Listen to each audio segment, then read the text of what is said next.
अस्सलाम वालेकुम व्यूअर्स, मैं हूं समीना पाशा। उम्मीद है आप लोग खैरियत से होंगे। व्यूअर्स, कुछ आम खबरें और अपडेट्स लेकर इस व्लॉग में आपके सामने हाजिर है जनाब। इंपॉर्टेंट खबरें हैं जी। अली लारिजानी जो चीफ सिक्योरिटी एडवाइज़र थे ईरान के, उनकी फाइनली शहादत की तस्दीक हो गई है ईरान की तरफ से सरकारी सतह पर। इसके बाद अब क्या मंजरनामा नज़र आ रहा है इस जंग का, इसके ऊपर बात करेंगे। इसके साथ साथ PTI की तरफ से आज एक अहम प्रेस कॉन्फ्रेंस की गई है जिसमें इमरान खान साहब की रिहाई के हवाले से हिकमत अमली के ऊपर गुफ्तगू हुई है। बाकायदा एक मूवमेंट चलाने का ऐलान किया गया है और उसके अंदर क्या तरीका कार होगा उस पर बात करेंगे। इसके साथ साथ जो ख़ास तौर पर मरीम नवाज़ साहिबा का तैयारा बहुत डिस्कशन में है और उसकी वजह कोई और नहीं, ये लोग खुद हैं, क्योंकि उसके ऊपर जो सवालात हैं जब तक आप उसके जवाब नहीं देंगे घूम फिर कर बात फिर उसी तैयारे पर आ जाती है। मोहम्मद मालिक साहब ने कल अपने प्रोग्राम में इस तैयारे के ऊपर कुछ सवालात किए, लेकिन उसके बाद क्या कुछ हुआ और कैसे वो प्रोग्राम गायब हो गया, ये सब चीज़ें आपके सामने रखते हैं। आपसे रिक्वेस्ट है कि चैनल को सब्सक्राइब कर लें अगर अभी तक सब्सक्राइब नहीं किया। सबसे पहले बात कर लेते हैं अमेरिका ईरान इजराइल जंग की, क्योंकि यहाँ पर एक बहुत बड़ा धचका लगा है ईरान को इस जंग के अंदर। बहुत वाज़ेह हिकमत अमली नज़र आ रही है इजराइल की कि ये क़यादत को बेसिकली टारगेट कर रहे हैं और इनका मकसद जो है वो यही है कि सबसे पहले जो टारगेट है उसको जो क़यादत है उसको टारगेट करके शहीद किया जाए, ताकि एक तो एक ज़ाहिर है जिसको कहते हैं मोराल डाउन हो, एक तो उसकी तरफ वजह है, और दूसरी ये कि ज़ाहिर है फ़ैसला साजी जो है उसका फुकदान नज़र आए और वो हम यानी आप यूँ कह लें कि जो ईरान की एक कॉन्फिडेंस है उसको ज़ाहिर है कि बिल्कुल लर्जा के रख दिया जाए और इज़राइल डोमिनेट कर जाए। तो ये एक वाज़ेह हिकमत अमली इज़राइल और अमेरिका की तरफ से नज़र आ रही है। ईरान क्या वाकई इस हिकमत अमली को कामयाब होने दे रहा है? ये बात तो दुरुस्त है कि शहादतें उनकी हुई हैं और उनकी जो टॉप लीडरशिप है बड़ी तेज़ी के साथ उसको एलिमिनेट किया है अमेरिका और इज़राइल ने। लेकिन इसके बावजूद भी हमने देखा कि जैसे ही सैयद अली ख़ामनेई की शहादत हुई उसके बाद बाकायदा एक हमें जोश जज्बा ज़्यादा नज़र आया ईरानी अवाम में भी, उनकी बाकी जो पासदारान इनकलाब है, फ़ौज है उसके अंदर, और फिर उन्होंने नया जो सुप्रीम लीडर है उसको मुंतखब भी कर लिया। आज मुंतखब किए जाने वाले नए सुप्रीम लीडर ने बाकायदा पहला इजलास भी किया है और मुज्तबा ख़ामनेई के बारे में पहले ही लोगों का तासुर ये था कि वो पहले से ज़्यादा सख्त गिर मौक़िफ़ रखेंगे और उनका है ऑलरेडी सख्त गिर मौक़िफ़, क्योंकि सैयद अली ख़ामनेई या अली लारिजानी ये वो क़यादत के चेहरे थे कि जो बातचीत या मुज़ाकरात के लिए कोई ना कोई खिड़की या दरवाज़ा फिर भी खुला रखते थे, जिनका ख़याल था कि अल्टीमेटली चीज़ें जो हैं वो टेबल पर आती हैं। तो अली ख़ामनेई तो आपको पता है कि इस जंग के स्टार्ट होने से पहले भी मुज़ाकरात के लिए हामी थे और उस पर वो बातचीत चल रही थी अमेरिका के साथ। लेकिन इन्होंने जो टारगेट किया है उस क़यादत को, ये जो बातचीत की हामी है, जो मुज़ाकरात की हामी है, तो उसके बाद अब जो नेक्स्ट क़यादत उभर के सामने आई है वो क़यादत पहले वाली क़यादत से ज़्यादा सख्त गिर मौक़िफ़ रखती है। और यही वजह है कि आज मुज्तबा अली ख़ामनेई से मुतालिक जो इजलास है उससे ख़बरें ये आ रही हैं कि उन्होंने वाज़े तौर पर कहा है कि इंतकाम और इंतकाम लिया जाएगा। कोई अभी वो जंगबंदी की तरफ रुझान नहीं रखते, ना उनका कोई इंटरेस्ट है कि मुज़ाकरात किए जाए, ना उनका कोई इंटरेस्ट है कि कोई इंगेजमेंट करके कोई प्रैग्मैटिक अप्रोच के साथ कोई रास्ता निकाला जाए, बल्कि उनका वाज़े ऐलान है कि हम जंग भी लड़ेंगे, हम बदला लेंगे और इसके साथ साथ इस बात को इंश्योर करेंगे कि ये बार बार का तमाशा ना हो कि जब किसी का दिल करे मुंह उठा के वो हमलावर हो जाए। तो इस चीज़ की एक पूरी जब तक के ठीक ठाक चोट नहीं पहुंचा दी जाती इजराइल और अमेरिका को कि उन्हें ये रियलाइज़ हो जाए कि ईरान के ऊपर दोबारा अटैक नहीं करना, उस वक्त तक ये जंग जारी रखी जाएगी। तो वाज़े उनका इसके ऊपर ऐलान है। उन्होंने पहले ही कहा था कि वो अपने वालिद को खो चुके हैं, अपनी फैमिली मेम्बर्स कितने सारे उन्होंने खो दिए हैं, वो ख़ुद भी ज़ख्मी हुए उस हमले के दौरान। लेकिन इन तमाम चीज़ों के बाद वो कहते हैं मेरे पास अब खोने के लिए है क्या। तो इस वक्त जो सबसे ज़रूरी चीज़ है वो ये कि वो समझते हैं कि इंतकाम लेना है, बदला लेना है, और इस वजह से जो पहला तासुर आता है वो यही है कि अब ये जंग जल्दी सिमटेगी नहीं। क्योंकि अगर शुरू में अमेरिका की तरफ से अभी कुछ कोशिश भी की गई, और ये भी इत्तलात हैं कि 2-3 ममालिक ने भी कोशिश की है, जिनमें तुर्की की बात हो रही है कि उन्होंने भी कोशिश की कि कोई रास्ता निकाला जाए जंग बंदी का। कुछ और दोस्त ममालिक जो हैं वो भी कोशिश कर रहे हैं, पाकिस्तान भी कोशिश कर रहा है, लेकिन अभी तक कोई आपको जंगबंदी की सूरत हाल नज़र नहीं आ रही। उसकी वजह ख़ुद डोनाल्ड ट्रंप ये मान चुके हैं कि उनकी तरफ से अगर कोशिश की भी गई है तो ईरान जो है वो बिल्कुल इंटरेस्टेड नहीं है بات چیت کے لیے، مذاکرات کے لیے. تو اس سے یہ بات تو واضح ہو گئی کہ جو پیغام دینا تھا انہوں نے، مجتبیٰ خامنہئی نے، وہ دے دیا ہے کہ بھائی ہم اب لڑیں گے. آپ کا شوق اچھی طرح سے پورا ہوگا، تسلی کرا کے پھر جو ہے وہ بات ختم ہوگی. اس میں یقینی طور پر ایران کا بھی نقصان ہوگا، کوئی یہ نہیں ہے کہ ایران کا نقصان نہیں ہوگا، لیکن وہ سمجھتے ہیں کہ بار بار کے نقصان سے بہتر ہے کہ ایک دفعہ جنگ چھڑی ہوئی ہے تو ایک دفعہ ٹھیک سے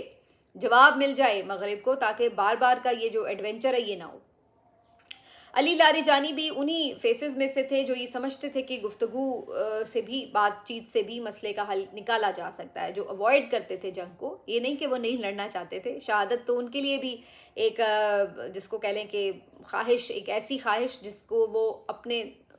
دل سے گلے لگانا چاہتے تھے، اور انہوں نے لگا کے دکھایا. صرف بات کہنے کی نہیں ہے، یہ انہوں نے کر کے دکھایا. ہم تو وہ شعر اس طرح کے ویسے ہی سنتے ہیں نا اپنے یعنی نغموں میں بھی اور ادروائز بھی، کہ جس دھج سے کوئی مقتل میں گیا وہ شان سلامت رہتی ہے، اس جان کی تو کوئی بات نہیں ہے. تو وہ والی بات ہے کہ انہوں نے واقعی یہ ثابت کیا ہے کہ جان کی کوئی بات نہیں ہے. اصل بات یہ کہ آپ لڑے کیسے ہیں، وہ بریوری آپ کی جو ہے، وہ آپ کی شان جو ہے وہ آپ کے ساتھ رہتی ہے. علی لاریجانی ہوں، سید علی خامنہئی ہوں، ان کا جانا بڑا محسوس ہو رہا ہے. اور حالانکہ ہم لوگ تو براہ راست فریق بھی نہیں ہیں اور ظاہر ہے کہ کوئی انٹریکشن نہیں رہا، لیکن اس کے باوجود بھی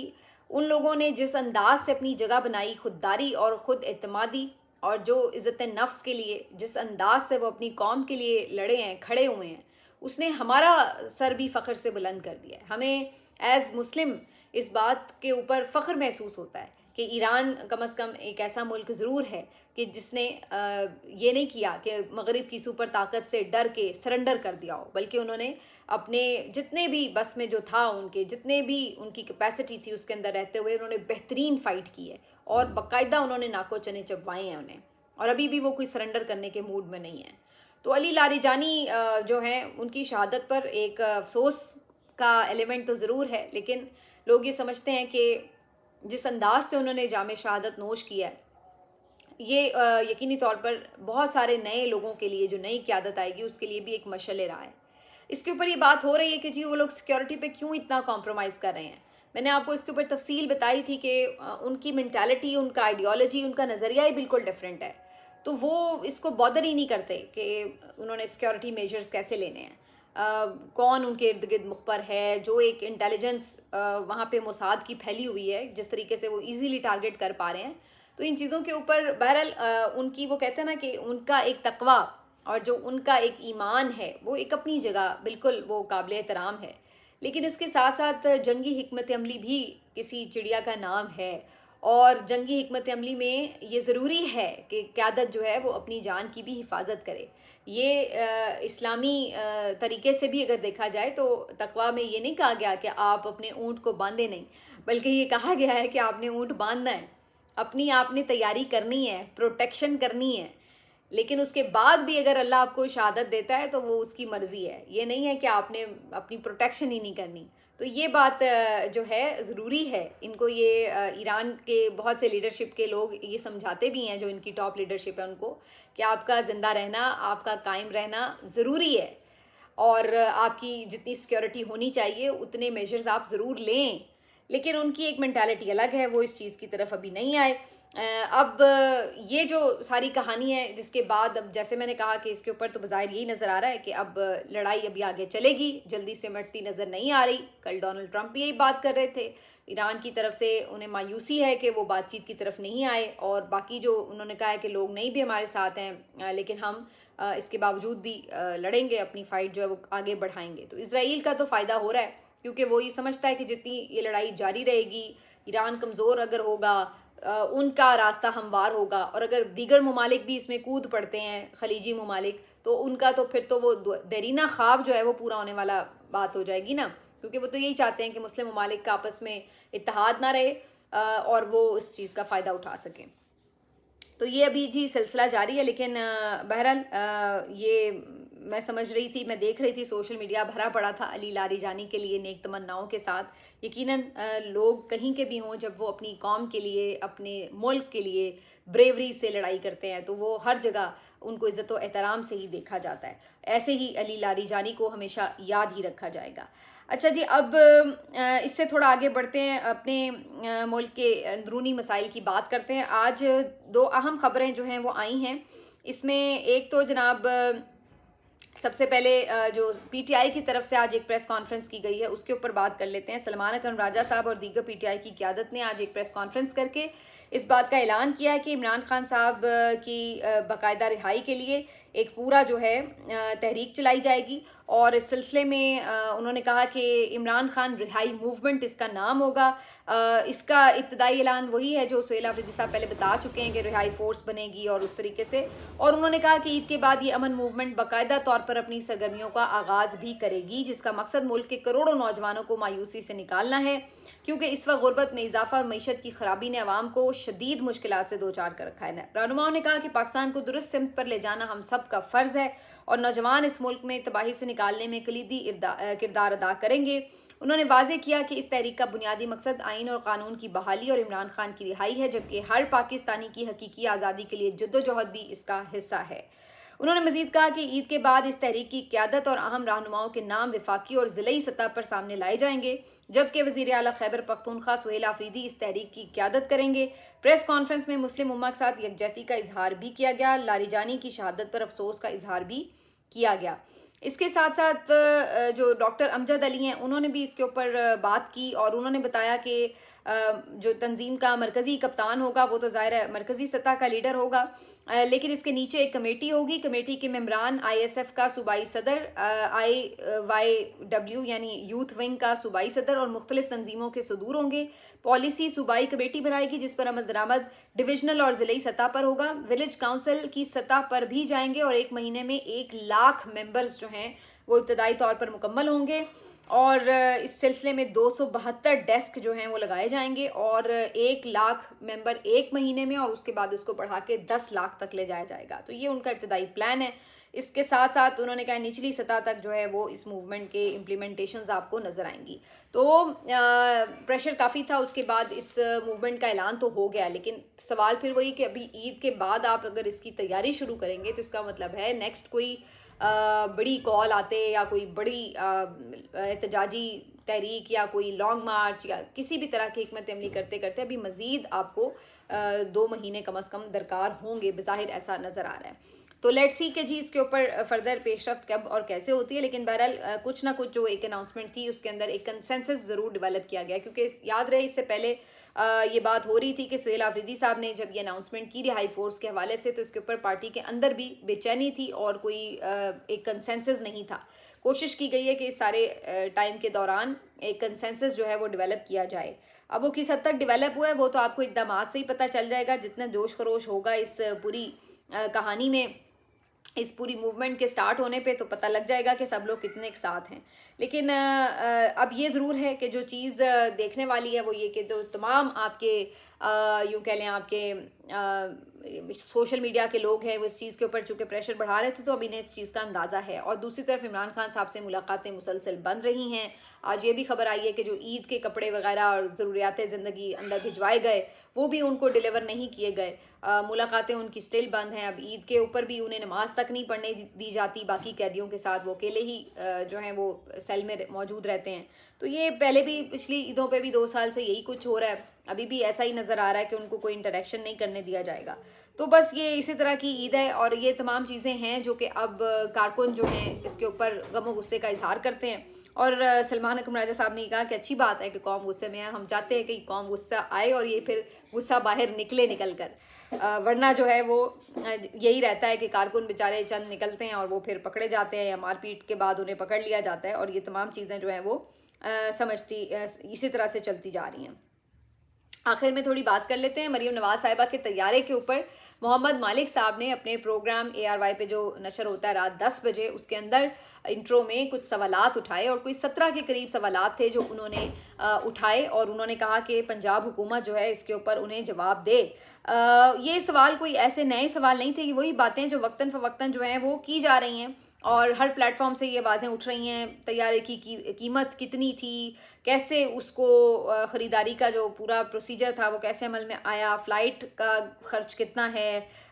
نقد خریدا گیا یا لیز پر لیا گیا، ڈیل پر کتنا کمیشن دیا گیا، ڈیل کرانے والی کمپنی یا شخص کا نام کیا ہے، پیپرا رولز پر کیا عمل کیا گیا یا نہیں، ٹینڈر کہاں جاری ہوئے، سالانہ مینٹیننس کا خرچ کتنا ہے، اور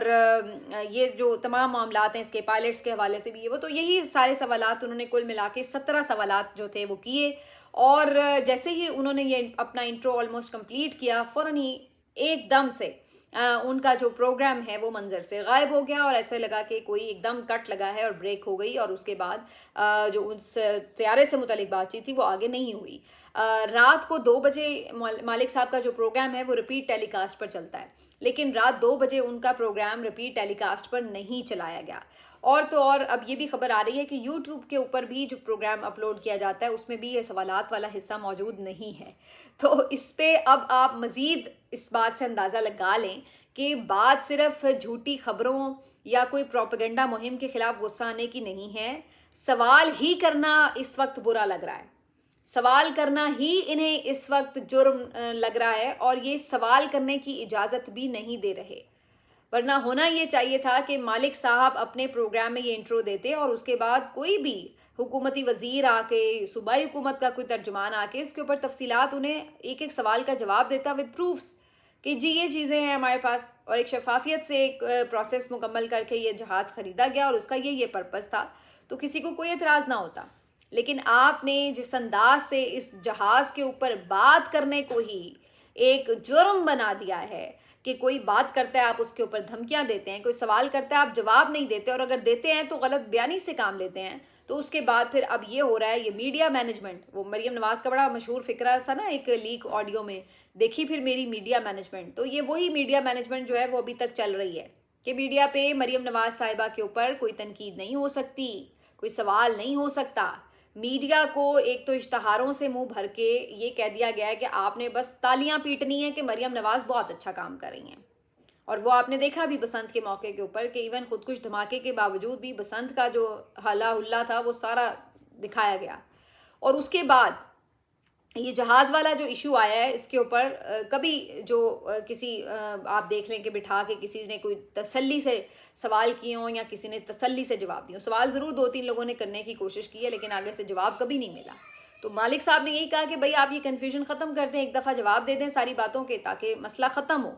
لیکن جواب کیا انہیں ملنے تھے، مجھے تو یہ کہ کہیں ان کو نوکری سے جواب نہ مل جائے اور اس کے بعد ان کا پروگرام ہی جو ہے وہ فارغ کیا گیا اور دوبارہ اس کو جو ہے وہ ریپیٹ ٹیلی کاسٹ میں بھی نہیں چلایا گیا. تو اس وقت جی نئی جو مقدس گائے ہیں وہ مریم نواز صاحبہ بن چکی ہیں، جن کے اوپر تنقید نہیں ہو سکتی، جن کے اوپر سوال نہیں ہو سکتے، اور ان کی بڑی کوئی حد تک عزت ہو جاتی ہے جب ان سے کوئی سوال کرتا ہے، کیونکہ وہ ایک مہارانی کی طرح یہاں پہ رول کر رہی ہیں. اور بادشاہت میں آپ کو پتہ ہے کہ سوال کرنے کا کوئی جو ہے وہ گنجائش نہیں ہوتی، اجازت نہیں ہوتی. تو جناب چونکہ وہ ملکہ عالیہ ہیں اور وہ رائل فیملی سے تعلق رکھتی ہیں، اور اب وہ پبلک ٹیکس پیئر کی منی سے جتنے مرضی اخراجات کریں کوئی ان کو سوال نہیں کر سکتا، کیونکہ وہ ایک مقدس گائے اس ملک میں بن چکی ہیں. اور اگر کوئی ان کے اوپر تنقید کرتا ہے تو پھر وہ کانسیکوینسز بھگتتا بھی ہے اور اس کو بھگتنے کی دھمکیاں بھی ملتی ہیں. تو یہ ایک اب آپ کے ملک میں نیو نارمل بن چکا ہے. ملتے ہیں آپ سے اگلے ویلاگ میں، اپنا خیال رکھیے، اللہ حافظ.